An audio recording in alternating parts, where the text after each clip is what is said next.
I have to do this much. I have to run this far. I have to lift this much, whatever it is, right? Yeah. I think about the rigidity of eating clean or having to follow a specific diet. Yeah. And if breaking those rules or sort of going against that rigidity causes anxiety, that's my first red flag.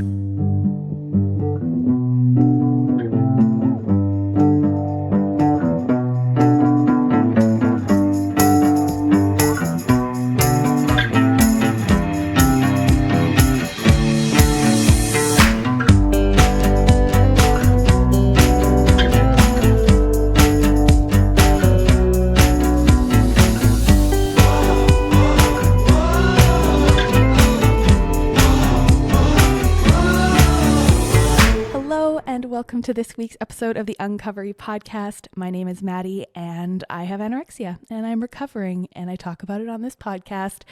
This week is going to be a very brief little intro because I need to go to the airport, partially because it is my personality to go early and partially because of all of these sort of delays and horror stories about airlines. I'm just being a little bit overly cautious. So we're going to make this quick. I have been so excited to have Aaron, today's guest, on the podcast and to really have a male perspective on eating disorders. It's something that I don't think we talk about enough. I don't think there are enough spaces to talk about it. And I don't think that there's enough vulnerability encouraged by and for men in order to sort of step into the eating disorder recovery space to even identify that there's disordered eating and eating disorders happening with men. So I was very, very happy to have somebody on to really talk honestly about this and where some of the gaps are. So if you're listening to this episode as a man, I would be really, really keen and curious as to if anything resonates, what your thoughts are about this. I think that we mistake very disordered patterns as very normal, especially when it comes to guys. And I think it's a lot more difficult to identify them as problematic to people's lives. So I'd be really, really interested to hear from you if you're a guy and you're listening to this and you've experienced any of this kind of stuff or what it kind of brings to mind for you, because I just don't think that we talk about it that much. And, in addition to that, if you have, experience with eating disorders or disordered eating, and whether you want to be a guest or not, if you would like to share your story, please reach out. If you don't, that's okay too. Everything, stops with me. Everything is always anonymous until someone says otherwise. But I would be so grateful to hear from you if you're a man and something resonates here. Okay, so here is a little bit about Aaron. Aaron Flores is a registered dietitian, nutritionist, and certified body trust provider with a private practice in Calabasas, California. Aaron uses intuitive eating, health at every size, and body trust as the framework to help individuals develop a more compassionate, non-judgmental approach to food and their body. In addition to his individual work with clients, he is also a podcaster. His two shows are Men Unscripted and Dietitians Unplugged. So without further ado, Aaron Flores. Aaron Flores, welcome to the Uncovery podcast. Thanks for having me. I'm really excited to be here and talk to you. Yes, I want to dive right in. So just off the top, tell me maybe just who you are and what you do. Yeah, sure. My name is Aaron Flores. I'm a registered dietitian and certified body trust provider. I have a private practice in the LA area, and I work with folks who struggle with eating disorders in however they are presenting and whatever sort of bodies they are showing up with. I also have a men's group that I run, and I also have a group for providers who are themselves struggling with their own eating disorder as a place to get support. Wow. Yeah. And the last thing, I'm sorry, I have a podcast too called Men Unscripted, but we'll get to that as we go. We will plug all of that stuff, I Okay. promise you, and we will definitely get there. No, that's perfect. Thank you so much. And, a big part of why I reached out and why I wanted to have you on the podcast is because I don't know that there are a lot of male spaces or men's spaces specifically when it comes to eating disorders, body dysmorphia, and struggles with all kinds of that stuff, even just mental health in general. Sure. So maybe you could talk me through a little bit of your background and your story that brought you to this work. And, what's the first time that you remember being aware of men's body image and why this started mattering to you? Yeah, it's a great question. I love origin stories. Mine is, sort of the medium length one is, the last question you asked is when did you first become aware, right? Honestly, it was 15. And that's when I saw a dietitian for the first time. And it was really with the focus of losing weight. And it was, sort of encouraged by my family to go see the dietitian. And this woman was extremely nice and extremely problematic. She taught me eating disorder behaviors, and I didn't do really any of them. I just, like any 15-year-old would, I just sort of smiled my way through each session and mostly lied about what I was doing, and just told her the number on the scale was lower than the last time. And we met, I don't know, not a ton of times, but that was my first sort of real sort of solidifying moment that hey, my body is not okay compared to others, or like really okay in the sense of like what is acceptable around body size. Right. Fast forward to, my 20s, I had, I definitely had a lot of issues with food and my body. And, I was in a larger body, and I woke up one day and I was like, I'm going to lose weight. And that's when I did everything that dietitian at 15 taught me. I did it, and I did it really well. And I got a lot of praise for it, and no one seemed to care that it was problematic at all. So, fast forward a little bit, I'm getting all this praise. I'm getting all this sort of, more attention, both from family and from friends and from, possible dating partners. And yet internally, I was miserable because I was like so rigid with food that it was totally unsustainable, totally tormenting my life. But it's, of course, this mindset that led me to become a dietitian. And so, like, in the middle of all of that, I was miserable in my career. And at 30, I was like, I'm going to go back to school and become a dietitian. And because that's when you're struggling with food, right? The best career for you is to become a dietitian, because then you can obsess about food 24/7 and get paid for it.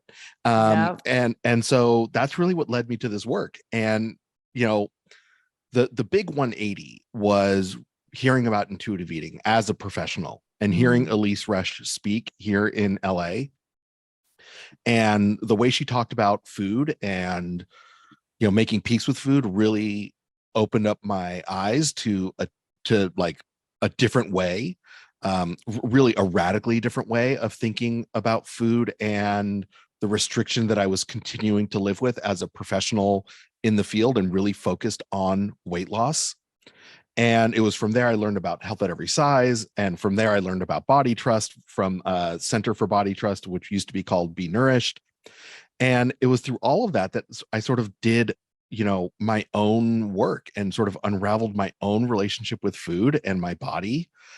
I quit working in the weight loss field, and I started working with eating disorders because I realized this is the place that I wanted to have all the conversations that I really wanted to have about food.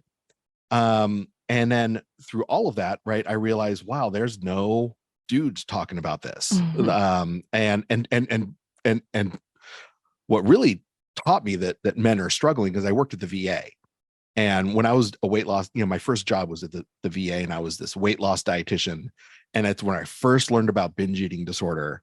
And so many of the vets that were coming to my weight loss program were struggling with an eating disorder. Right. And it was the first like aha moment of like, oh, I think most of the folks coming through my door who are really like focused on weight loss or have been told to lose weight are probably struggling with some sort of an eating disorder. And this way of talking about food is really doing a lot of harm.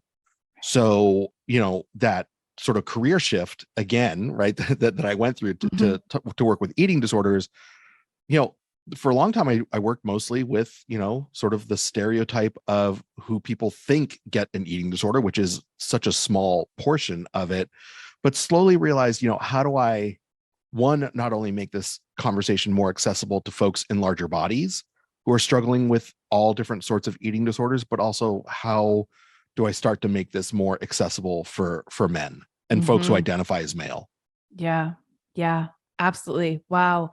And I mean, what you said that was so interesting in there is that you were actually dealing with your own healing while you were training to help other people. Totally. That feels like a lot at once. Well, it was, and I'm thankful for Elise Resch because when I heard her speak, I then read Intuitive Eating, and I really sort of began to not accept it, but like sort of question my own experiences with food enough to say, hey, I need to do something different. And I emailed her and I said, hey, this book has been, I'm sure you get these emails all the time, but like this book has been really meaningful to me. And I'm a dietitian, I'm here in LA, and she responded and said, hey, I do supervision with folks once a month, and would you like to join? And I was like, Oh, wow. Of course. Wow. And what I realized now is that was like my own therapy. Yeah. I was silent for a lot of the sessions that I first went to because I was listening to these other really brilliant providers who were not just in LA, but like, local, but outside of the area also talking about cases, and then hearing, one of the co-authors of this book sort of provide support and provide, ways of thinking to help support these folks' clients. And I was like, oh, this is all me. Like, this is all, Yeah. I heard all these things. I was like, oh, I could say this to myself, right? Or how do I do this for me? So yeah, it was for sure challenging. But what I realized at some point is I can't do both. I can't be a weight loss dietitian and teach people how to be intuitive eaters. Like I just can't. As much as I I wish I could, I can't. I got to push all my chips over to one side, and I can't do this like a straddling of the paradigms anymore because I was really doing it for my own comfort. I had to push over the other way. Yeah. Amazing. I mean, it would be like if I decided to keep my eating disorder and not recover and then talk about recovery as though it was something that I was doing or that was appropriate. I reflect on that a lot where I'm like, I need to be walking the walk. Yeah. Yeah. And listen, I'm fully transparent with folks. Like, the walk is not easy. No. And the walk is often falling. Right. And I think especially the notion that like I in my work, a lot of my folks are coming to me like having been to a lot of other treatment before or worked with other providers a lot. And they're, they are able to get some healing, but then also feel ashamed that they're struggling again. And I'm like, of course you're going to struggle. Like, of course, like, to recover into a world that is incredibly fat phobic and like super entrenched in diet culture is incredibly hard. So I'm also really transparent as like, listen, I'm not perfect in this. Like, this is really hard stuff. And the more I think we bring that to this, I think is like so important for folks listening to be able to say, oh, like, I don't have to be perfect either. And that's so important. Yes. Yes. I could not agree more. Like, we are all swimming upstream here. Big time. And we're all in this together kind of a thing. And I think, you and I probably definitely agree where just bringing conversations up and being willing to have more difficult conversations about this more transparently. Not everybody's going to feel like they want to, but the people that do, I think it's so important to put a voice to it, especially from very diverse perspectives. So let's talk about men and body image and eating disorders. Yeah, sure. Do you think we have any idea how many men actually suffer from eating disorders or disordered eating? Because I It's such feel a like this has got to be like the most underreported Yeah. piece of eating disorder recovery. Yes. I would agree it's very underreported. And I think, if you look at sort of stats out there, like on NIDA and Dr. Stuart Murray does a lot of research in this area. Also, I think the sort of ongoing estimation, right, is like, 10 to 15% of people who struggle with eating disorders are men or male identified. I think that's like a pittance of what's out I there. think I so mean, to be too. honest. I think so too. Yeah. And I think part of the reason is, the fault of the eating disorder community, which I am a part of, right? As a professional, is that like our screeners are biased. Our screeners still talk about menstruation, and screeners still talk about, are you concerned about your thighs or like parts of the body that maybe men might not be as concerned about or answer in a way that would like people would have a red flag. But I think the other part is societal, where no one is asking a question of like, is this problematic? Like, is this like, are we doing something that could be really harmful by encouraging this person? And I especially think about athletics to say like, no, you need to like work out more and push yourself harder and, get this kind of body. And if you don't, like, you're not going to be on the team, right? You're not going to be starting. You're not going to be able to like excel. And I think about how many like coaches, for example, if they were really like connected, could like be such a great place for folks to say, say, hey, my athletes might have eating disorders, and like, how do we get them help? So I think the number is way higher, way higher. And I really just think it goes to bias, is that I think the idea of an eating disorder is still like the very special Blossom episode of like Blossom's friend who has an eating disorder, who's like a thin white woman. It's like like the after school special idea of who gets eating disorders. And the reality is people of color struggle with eating disorders. People in all different sorts of bodies struggle with eating disorders. Men people who identify as male struggle with eating disorders all the time. Yeah, absolutely. And like you said about sort of the coaching thing, where that starts very early for kids and for boys, especially in athletics. And because there's so many more that go into sports and athletics that are, and it's this idea of like run faster, push harder, and going on diets and things like that, and watching their nutrition so early in their lives, that it's this normalization of things that we would deem as disordered eating and eating disorder behaviors. And then we all grow up. And like you said, I was thinking about this earlier, the criteria for which we are actually diagnosing eating disorders. And while I think that it is important to have diagnosable criteria so that we can tailor help in an appropriate way based on the ways that people are struggling, this all encompassing sort of, especially mentioning like menstruation, how exactly are we going to diagnose that in men? I think that it shows up completely differently. It must. Yeah. Absolutely. And I think, one of the questions I ask folks especially is like, okay, like let me, and this is to other clinicians, right? Is like, okay, let me describe to you a bunch of behaviors, right? Or like things someone is doing, or preoccupations with food. And I don't mention gender or body size, right? Like at the end of hearing this description, do you think this person could have an eating disorder? Yeah. And oftentimes like, well, yeah, probably. I mean, I would definitely be concerned and want to go further. Okay, well, all the behaviors I talked about is a man who is in a larger body. Right. So do you still think they have an eating disorder? Right? Like, it's almost like when you blind resumes, right? Right. Where you're trying to like debias the recruitment process for a job. You take the name out, you take all the identifiable information, right? You just look at the criteria and the objective facts here. We have a very different picture, I think, of treatment. Yeah, exactly. Yeah. Wow. Oh, okay. And so the prevailing narrative that's sort of out there for men in terms of this is the physique and the body that deserves to exist. I think there's this assumption that that's how men's bodies just naturally are.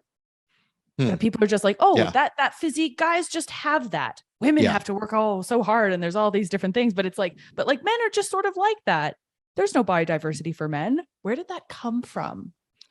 Ooh, I don't know. And I think here's the really challenging part of this conversation is because there's not a diverse group of voices talking about, folks who identify as male and their eating disorders, is that we're sort of trying to, we're only really thinking about one narrative, right? And so like we're sort of making some big generalizations across so many different variances of what someone's eating disorder is going to look like, their body type, what are they striving for, what are they struggling with, so it becomes really challenging in a way to answer that question, because I think in some ways it's very similar to a female body experience in that there is an ideal, right? And I think that ideal is for sure impacted by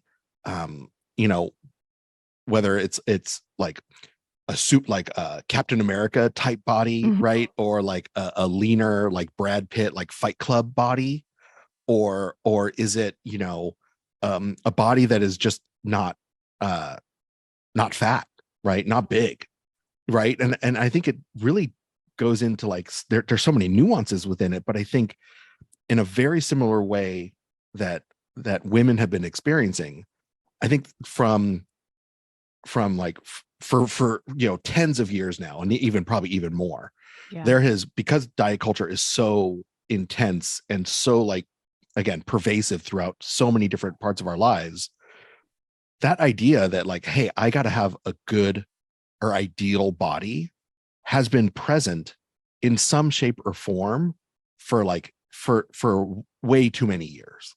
Yeah, I agree. And so I'm thinking about, men who are listening, and it would be, I would imagine, even more difficult for them to even identify in themselves that they are struggling with this. Yeah. How would you differentiate sort of between the, how men and women experience eating disorders? What are these red flags that we might not see in sort of that traditional, oh, you must have an eating disorder kind of criteria for men? Yeah. So the first word that comes to mind is rigidity. And I think if to me, that's a big red flag. And what I mean by rigidity is, the example of, hey, my buddy called me, right? And he is going to pizza and I'm not going to go. Like, I'm not going to have that date, right, with him and hang out with him because I don't eat pizza. Right. Or I'm going to go hang out with him, but I'm not eating. Right. Like I'll eat when I get home because I can't eat pizza. I think rigidity about workouts, right? I have to go, right, every day at a certain time. I have to do this much. I have to run this far. I have to lift this much, whatever it is, right? But like rigidity in workouts, I think about the rigidity of like eating clean or having like to follow a specific diet. And if breaking those rules or sort of going against that rigidity causes anxiety, that's my first red flag, right? And so that's something I think most folks might not consider, right? Like, but I think that would be for folks listening who like are like, whoa, what about my buddy, or is it me, or like what does it look like? I think rigidity is one. Right. I think rigidity shows up really quick. The other thing that I think is that is going to show up is, again, my experience is some men might not even identified as diet culture, right? They don't quite, no, I've never been on a diet. Like I don't like, but I think if you are feeling like your body, like you need to really control food in order to have the body that you want, or that you lose control with food, right, over obsessing about your body, to me, those are also red flags, right? So if you're constantly going from one quote unquote plan to the other, and it's just, again, not working, or if you've been, you know, noticing like, hey, I really lose control around food in a specific time of day or specific, time of the week, maybe. Like, I think that loss of control around food where it just feels chaotic, and it, or without rigidity, right? Or it becomes totally chaotic. I think that's something to notice. I think the other thing that is goes along with rigidity and those things is like avoidant. Like, I'm just like, I'm not going to do these things because of my body. Like, there's no way. There's no way I'm going to like go with my friend. Like, hey, we're gonna have a fantasy football draft, and we're gonna all fly to some place great, right? We're gonna rent a house, and it's gonna have a pool. And I love that fantasy draft, but I am really worried about going swimming with these folks, right? And there's no way maybe I'm not even going to swim, but if I do, there's no way I'm taking my shirt off, because everyone's going to judge me. Everyone's going to say something.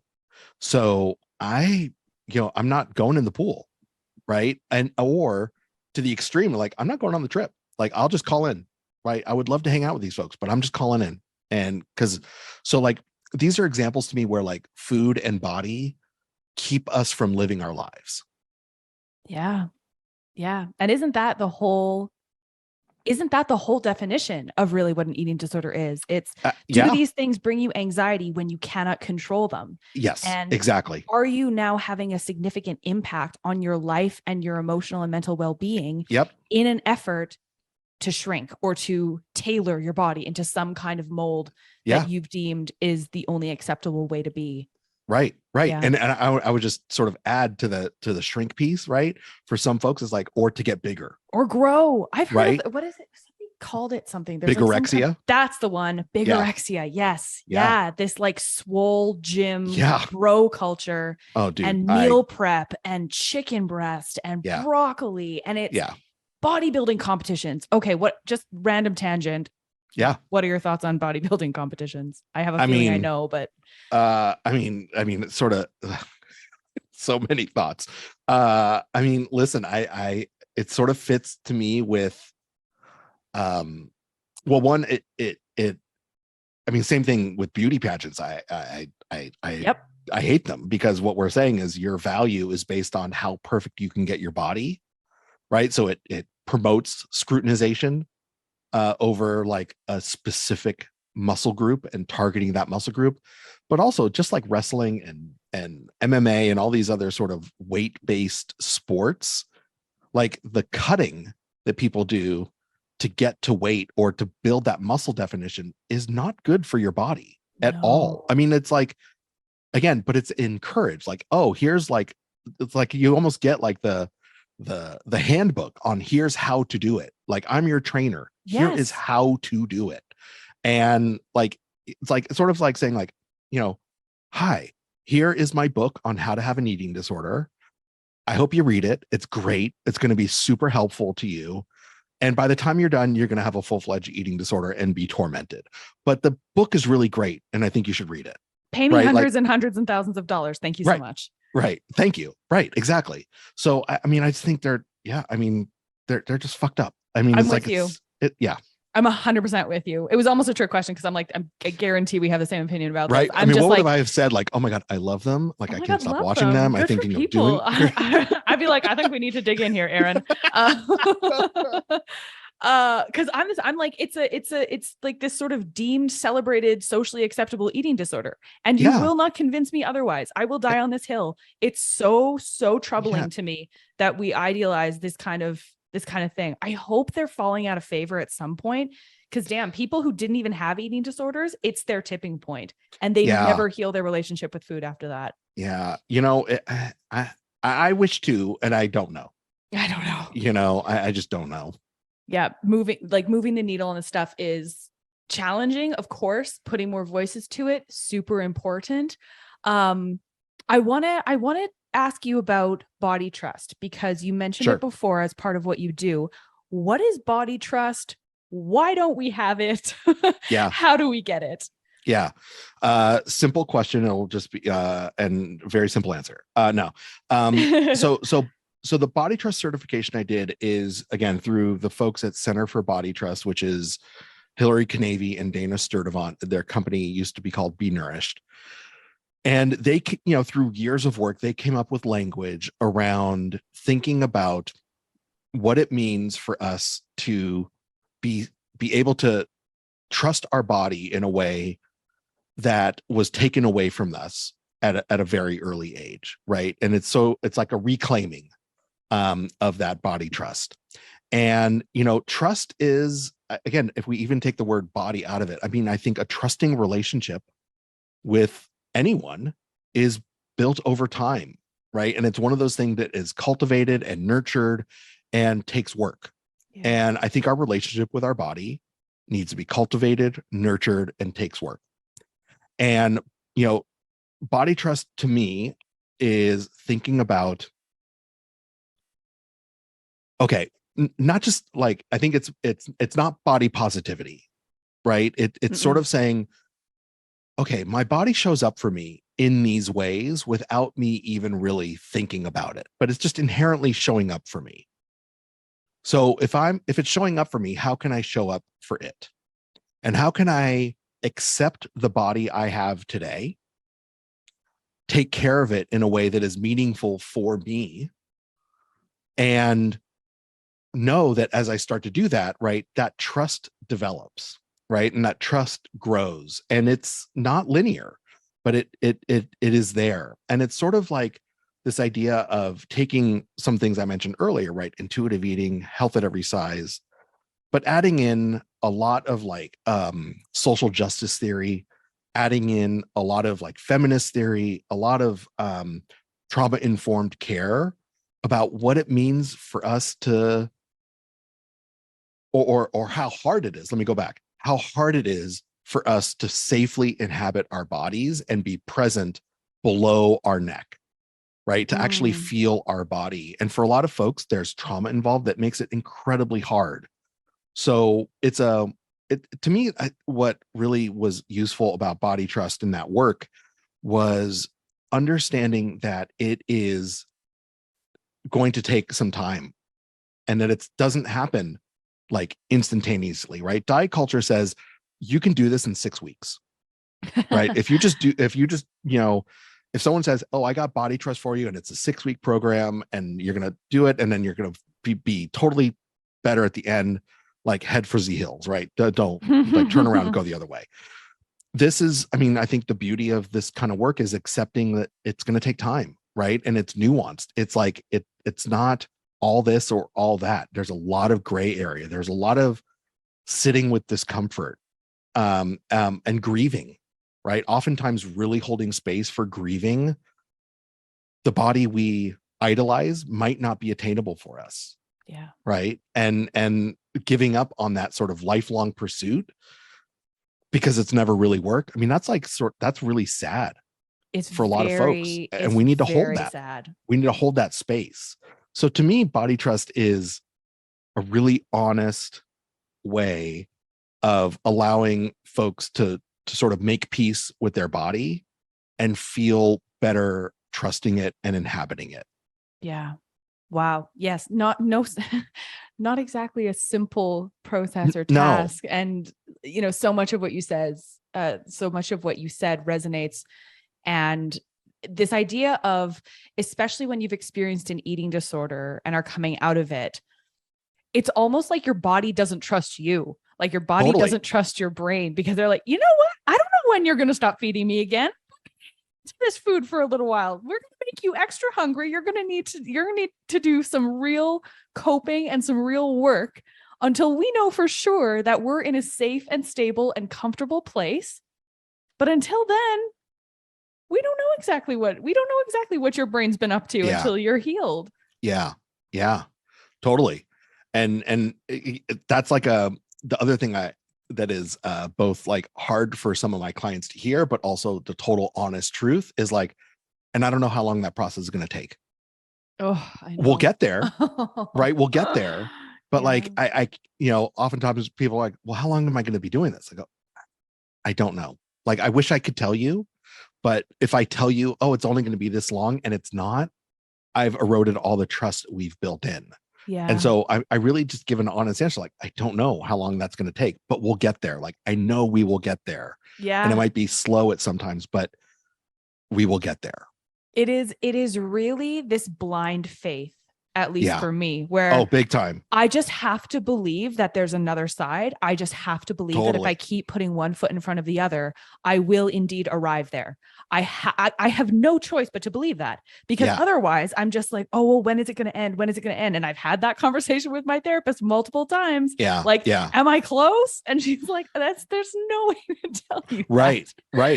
Yeah. I mean, one of the conversations I have so much with folks is, I can't go back. Like, I can't go back. Right. And I can't go on another diet. I can't do this again. I don't know forward though. Like, I don't know what's forward, but I know I can't go back. So it's oftentimes what I say is like, yeah, sometimes we just might need to sit in the middle of this sort of uncomfortable space.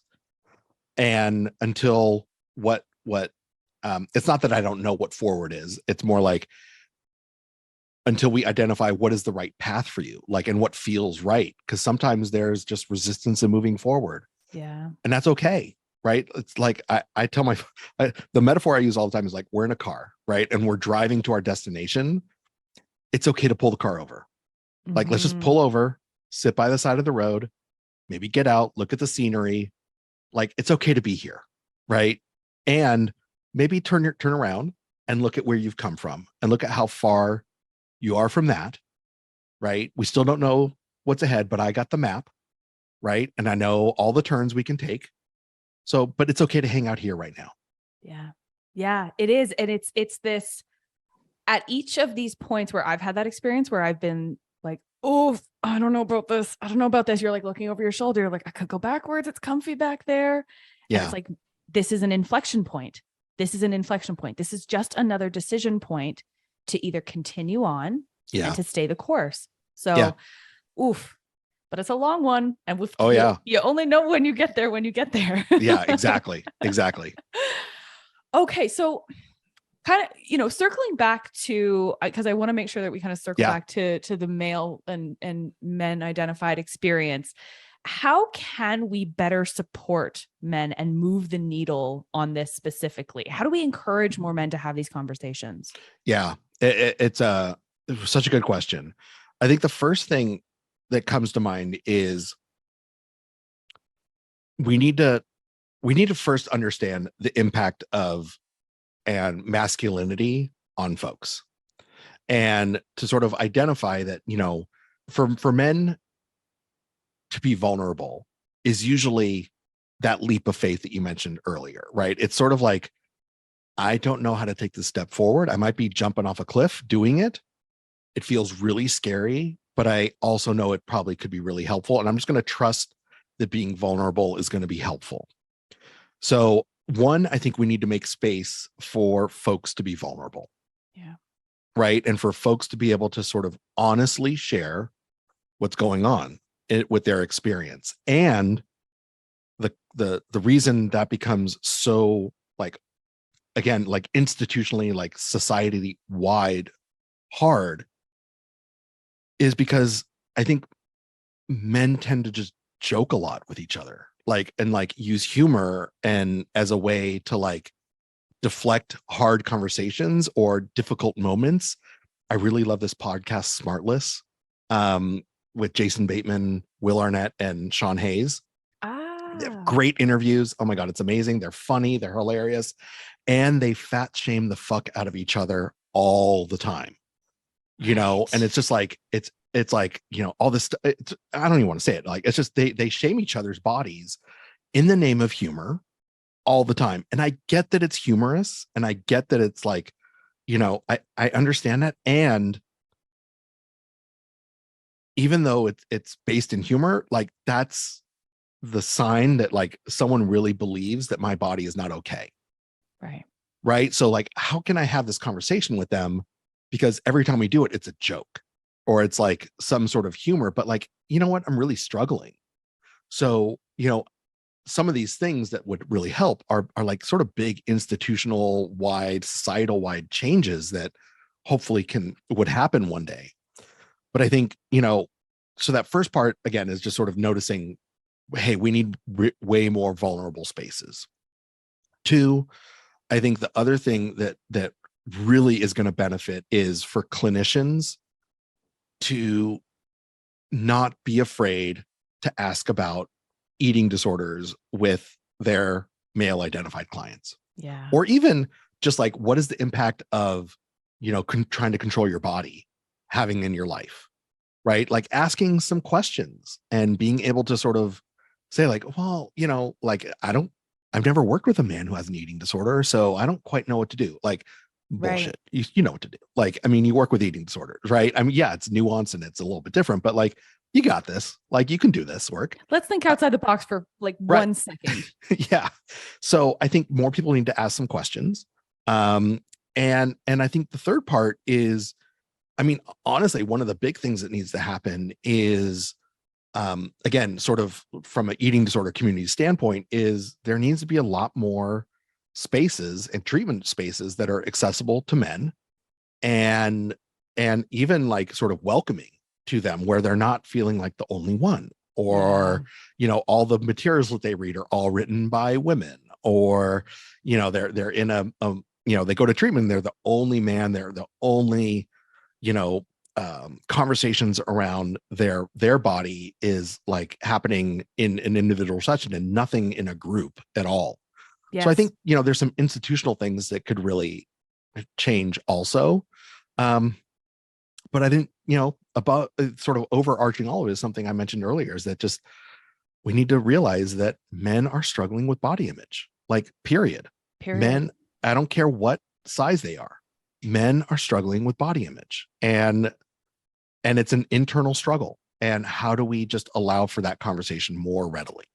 Yeah. And I think part of that is having some first movers. There's always going to be first movers in any space that are brave enough to sort of say, I struggle with this and it's okay. Sure. There's always sort of to me, there's always this kind of need for people to look to and say, oh, if you can say that out loud, maybe I can too. Yeah. And then it sort of builds and builds and builds. And now we have, we have greater awareness than we used to about eating disorders. We have greater awareness around, body diversity in eating disorders than we used to. It's still not there, but now it's sort of like, okay, what about men and eating disorders? Like, we need to kind of move this needle. So, it takes a while, but it just takes some brave voices. Yeah. I would say we're like 15 years behind the curve for where like sort of treatment is for, easily for other folks. So, easily. Yeah. So there's a lot of catch up to do for sure. Yeah. Well, hopefully this conversation reaches some people. Yeah. Hopefully we get to 11 years needle, based on this conversation, right? Oh, on this one alone. No pressure. No pressure. Totally. So sort of to that end, are there a lot of other men in this space, say your peers, I would say, dietitians or people that are kind of trying to move this needle? It's a good question. Okay. Yes and no. Yes and no. The reality is that amongst registered dietitians, cis males are relatively low amongst the number of professionals. Trans men, I think, probably even smaller. The number of male identified folks who are dietitians who are also working with eating disorders, right? That pares it down even more. Totally. Right? Because some of those folks are working, at the gym, right? And they're like, telling people like to eat their stupid macros and all that stuff, right? Yes. You'd see a way higher proportion of sort of that. Right. The culture we're trying to fight. Right. So, we're whittling down more, right? When we talk about men or male identified dietitians who are working with eating disorders. We're whittling down further when we think about men working with eating disorders who are also weight inclusive and, not going to be sort of even bring diet or weight bias into their treatment. Right. So that's a smaller number. Yeah. And I think not to sort of like way differentiate myself, but I think the idea that there's, you know, a man who's a dietitian working with eating disorders, who is weight inclusive, but also identifies as fat. Like there's not many, I don't know too many others like me. Right. Right. So, you know, I don't have a traditional body of what a dietitian, quote unquote, should look like. You know, it's something that I've worked through a lot and has been, you know, an issue, but like, you know, listen, I think there's something really valuable to body diversity within the dietetics field that is not, forget male identified bodies, but like dietitians as a whole, there is not a lot of body diversity in this field. So, you know, when you say how many folks are there out there, it's not that many. It's pretty small. Yeah. Yeah. So what has it been like then to be more public and open about this? What is the kind of feedback that you've gotten in your work? Yeah, it's a good question. It depends. When I'm in my bubble, it's awesome. Right. When I'm in my echo chamber, it's great. I get it's the comfiest place to be. I love it. Right. Yes. You know, I mean, other professionals have given me so much positive feedback, and have been really supportive in helping my, you know, my work grow, but also my podcast and all these things. Right. My family has been very supportive, right? My partner, my kids are super, you know, supportive of me doing all this stuff. Going out of my echo chamber, actually, well, let me say, my close friends are also incredibly supportive, right? My close friends that I've known for years that are not in this field are totally supportive and are great. And once I get out of that, it's really hit or miss. I mean, to be honest, when someone says, "What do you do?" I would rather say, like, I fix airplanes, right? Then I'm a dietitian and I work with eating disorders. And because most people say something really fat phobic to start, right? Because they usually say, "Oh, well, I have an eating disorder. I can't stop eating." You know, and There's I'm like, so many, yeah. Or you tell someone you have an eating disorder, they're like, "Oh my God, I wish I right, I had that willpower." I'm like, "Oh my God." Yeah, fuck off with that statement, please. So, you know, and I also get a lot of people who just sort of push back, like, really, like, but like, isn't eating this way going to be healthier for someone? Like, aren't you really like just sort of letting people sort of let it go and not really like, what about this health stuff? Right. So I tend to get a fair amount of very nice pushback, but pushback. And so it's, I don't know, it's hard sometimes. Like, I like I said, I would rather, you know, say, you know, have like a job where I just don't, like a barista at Starbucks. Like, God, that would be so easy. But when I'm in my bubble, right, and I'm actually doing the work, like, I have the best job in the world. Like, I love my job, and it's hard, way hard. And it's been really hard since March of 2020, but I love it. Like, this is a great job. Like, I found the thing for me. And outside of this community that I built, it's really hard. Like, a lot of people just still don't get it and won't get it. It is. And it's really hard.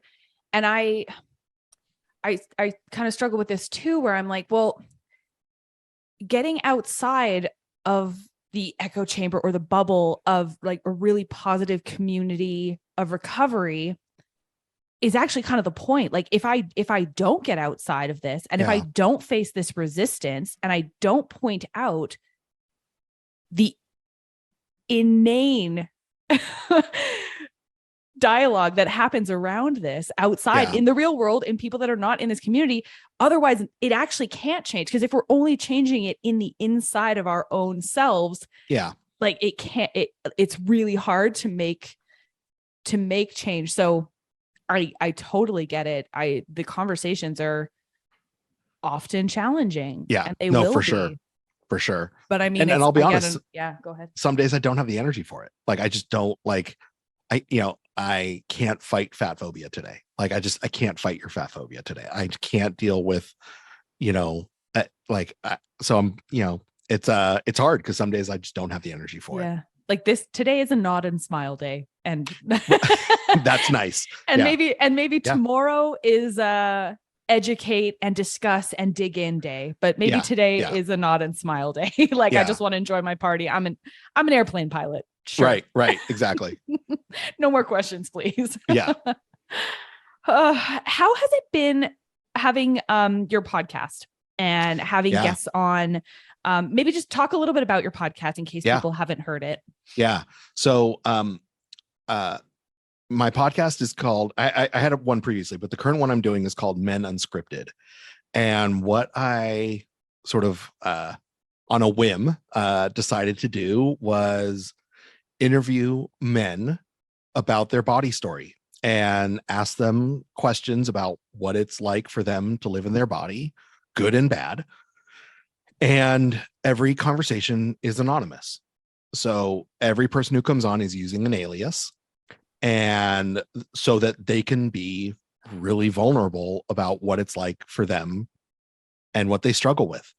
So no one's like promoting a product, right? It's not like, they're promoting their blog or their website, or blogs are like 10 years ago. So no one's blogging anymore, but their TikTok, their TikToks. Right. So, it's really just honest conversations with real folks about what they're living with. And, I put it out on my Instagram one day, and my promise to myself was I'll do 10 and I'll just see what happens. And I got 10 folks like pretty quickly. And so I recorded them. So there are currently 10 live. We're recording this in October, and actually today I'm going to start releasing season 2. So I have another 10 that I've recorded, and we're going to do, so there will be a season 2. And I think what has been really there's a few things that are really amazing. The first is, I'm really blown away. People trust me with this work. Like, it takes so much to say, yeah, I'll talk about this stuff. And like in some really honest, like emotional ways. And like, they trust me with this. Like, I'm blown away that someone would be willing to do that. The other thing is, especially as I've done the season 2 recordings, is almost all of the folks who are participating are like, I heard season 1 and it was so helpful. Like I had to like come on, and it was sort of like, again, it was a whim. I don't really know how I actually sent you the email, but I did. And I just did it in a second of like, sure, I'll do this. And, but they're like, your story, like these stories, like help me. Like, it was great to hear people like me out there struggling with something like I am struggling with. And I just want to be another voice to say, for that next person to hear this and say, yeah, this is what I live with also. Like, this is hard for me too.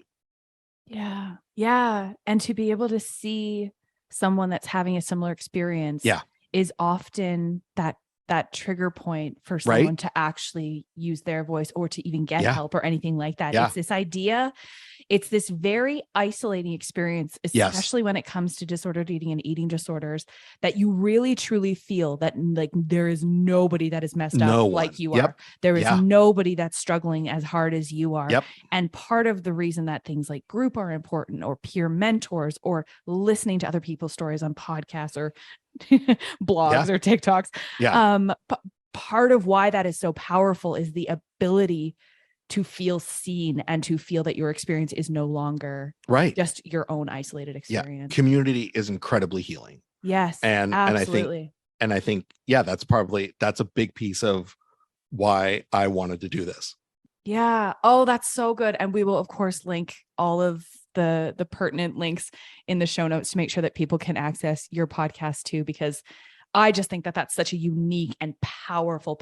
I was so excited when I came across it. I was like, this is it. Like, somebody had to do this. So it's wonderful that you're able to do this. So thank you so much. Before we close, what would you say to a man that is thinking, oh, yeah, I don't know if I feel great about my body, or maybe I am a little rigid about food, or I'm really strict about my diet and I do, intermittent fasting or keto or whatever it is. Like, I'm so Yeah. dedicated to this thing. What would you say? What would you say to them? Yeah. I think the first thing that comes to mind is, yeah, I get that. Like, yeah, I understand. Like, it's totally normal with what you're struggling with, and to normalize it, right? To say, like, yeah, of course you're uncomfortable in your body. Of course, you don't know what diet to do next, right? Of course you've been struggling.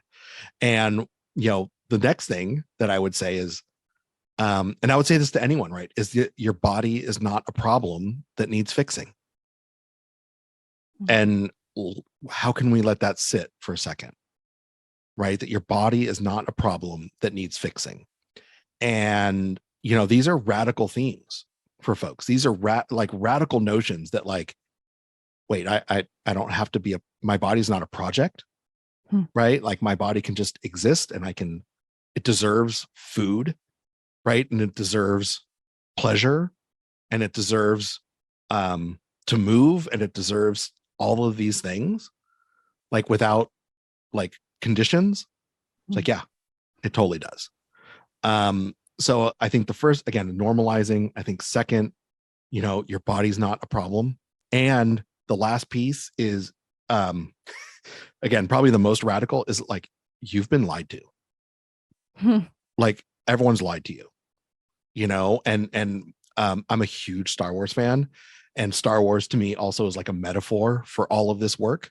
And I'm like, I tell folks, like, you have been lied to by the Empire. The Empire's diet culture, right? And Darth Vader is, like, amazingly cool and sexy and appealing and alluring, but it's total suffering. And you just got to be a Jedi.